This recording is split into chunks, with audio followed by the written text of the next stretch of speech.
What can we expect of Mike Pompeo as Secretary of State? Well, look, I think that's interesting, and circling back to how we started this conversation. You know, I sort of described Rex Tillerson as somebody who was much more on the negotiated way of doing foreign policy, whether it's Iran, whether it's trying to hold Russia accountable, whether it's diplomacy versus fisticuffs with North Korea.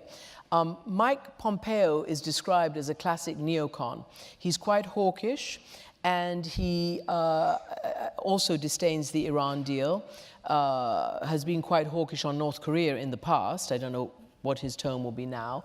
You know, again, talking to Wendy Sherman, and these are the big issues that really matter. I mean, North Korea, if we're to believe that President Obama told President Trump when they met in the White House that his greatest challenge will be North Korea, you know, this is a huge issue precisely because of the amount of technology that North Korea has perfected.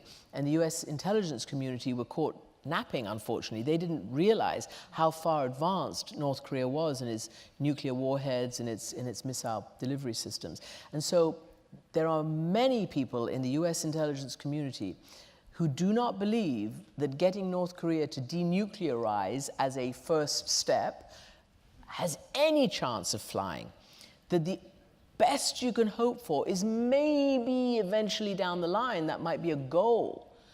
But for the beginning, it's about freezing, it's about a détente, it's about sort of a Soviet-era Cold War, you know, ability to contain and rein them in.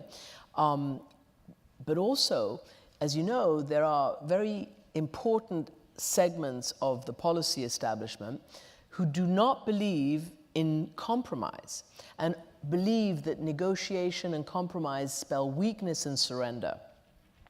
That, of course, is not true. In order to negotiate, everybody has to give and take. And so that's going to be very, very tough. If Mike Pompeo believes, or Donald Trump believes, or whoever else is involved in this believes that in order for the United States to get a good deal out of North Korea, that they have to totally surrender, it's not going to work. And she told me, she said, look, every negotiation, when you're the strong one, which the United States is the strong one, right, whether it's vis-a-vis Iran, vis-a-vis North Korea, you have to give your opponent somewhere to hide, somewhere to save a certain amount of face and dignity while doing what you want them to do.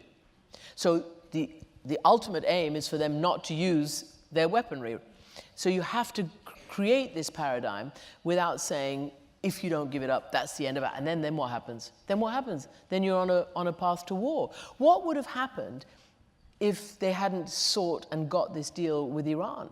You know, Israel was convinced that there was going to be a nuclear weapon or something like that. And who knows what military alternative might have been taken if this deal hadn't been worked out and this negotiation hadn't been worked out.